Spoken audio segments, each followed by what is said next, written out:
We know that even before a single Israeli soldier went into Gaza, Hamas offered to free all of the captives if Israel agreed not to invade. Israel rejected that. There have been more overtures since then.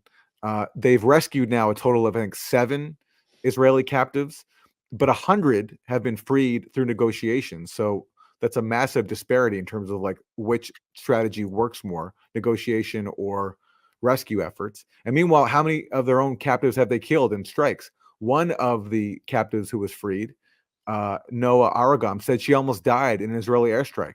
She was very lucky to actually still be alive. Yep. Yeah, two of those who were with her were killed, as I said before, in Israeli airstrikes. It appears that over 40 captives in Gaza have been killed by the Israelis. These are Israeli citizens killed by the Israelis. And consistently, what they say again and again, including one of the former hostages who came out with Argamani says, is that the thing that they frightened them the most was the Israeli airstrikes.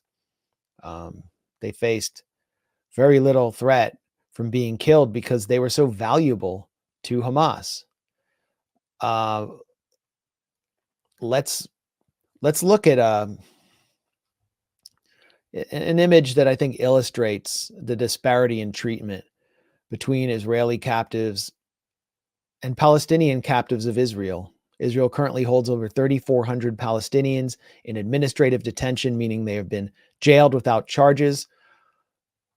Well, this is Noah Argamani after coming out doing it looks like she's doing product placement for Coca-Cola or something with her father. She looks pretty healthy. She looks like she's been eating okay. Her eyebrows are really, I don't know, did she get a chance to do her brows before, after captivity? I don't know. But well, an Israeli anchor was actually fired for making that same point. The Israeli anchor on TV said that her eyebrows look better than mine, and so she was fired for saying that. She seems to have, been treated well. She actually described in her hostage video when she was talking about facing airstrikes, how her Qassam guards or captors were actually placing mattresses around her to protect her and her fellow hostages from the airstrikes, just because their lives were so valuable as political leverage. And then here are Palestinian men emerging from the Sde Teman concentration camp in south of Beersheba in the Negev desert in Israel. They have been tortured, and they basically get dropped off on the border of Gaza and are told to march a kilometer or two until they're picked up. And they all come back with horrific wounds. There's a leaked UN report, which was buried at the end of a New York Times article about this camp. Some New York Times reporters actually got access to the camp. I don't know why they buried this. Well, I do know why they buried it.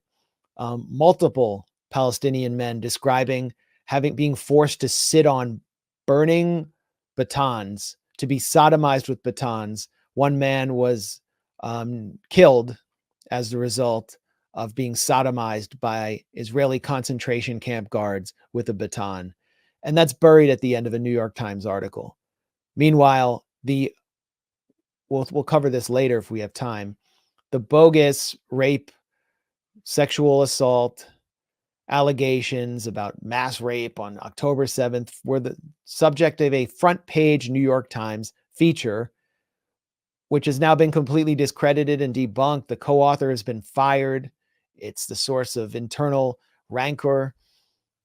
And someone I know actually was tortured, has been tortured in an Israeli prison. Someone who has no connection to Hamas or any militancy. He's a heroic figure, someone who's defended his village of Nabi Saleh for over a decade with no weapons at all. And that's why. Let me show the. Well, I have. Let me show the before and after. Yeah, okay. Here's the before and after. This is Bassem Tamimi before, being thrown in a dungeon for 8 months without charges. And this is Bassem Tamimi after, that he emerged earlier today from an Israeli concentration camp known as Ofer prison in the occupied West Bank. And Yeah, I've known Bassem. He's a brilliant person. He's a heroic person who helped kind of conceive and popularize the idea of unarmed resistance against settlers and the army.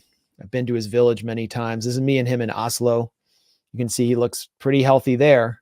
And now he looks like someone who emerged from a concentration camp.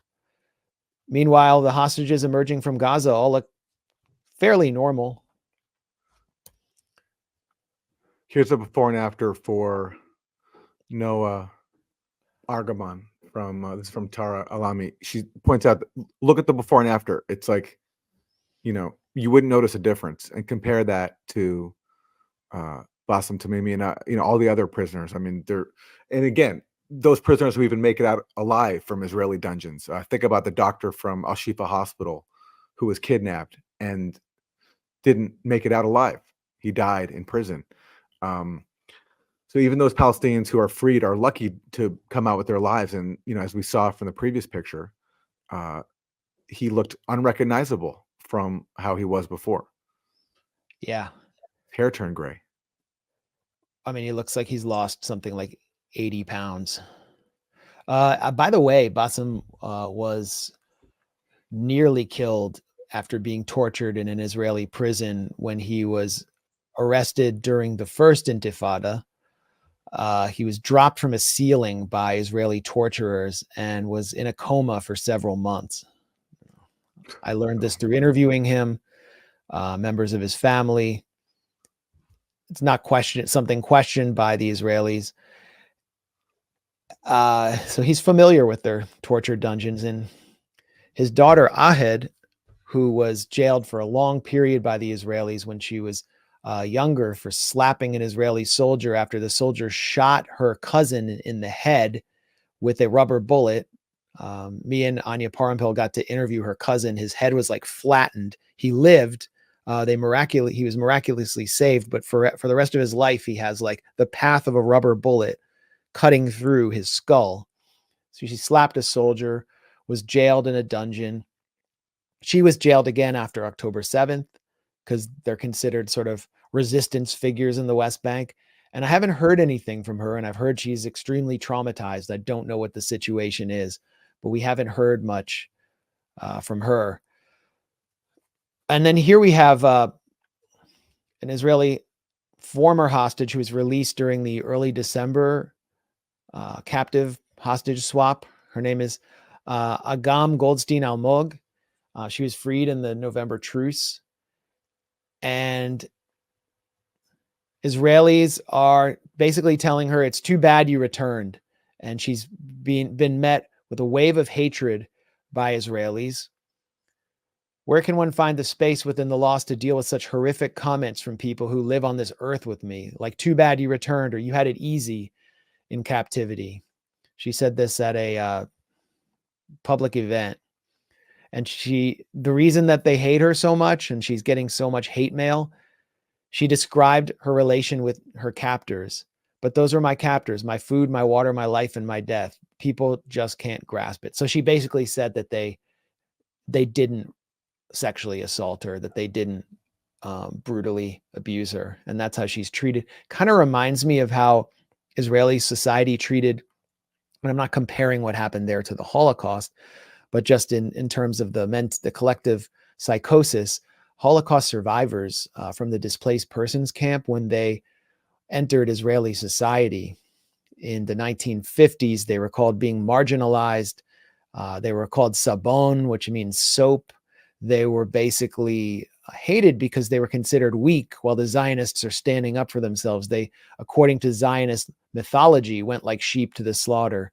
And they were not really welcomed into society until the Eichmann trial in 1963, in which Ben-Gurion made a concerted decision to make the Holocaust a major part of Israeli life, which was in order to justify Israel's brutalization of the Palestinians as necessary in order to prevent another one. So it's so many layers of sickness here.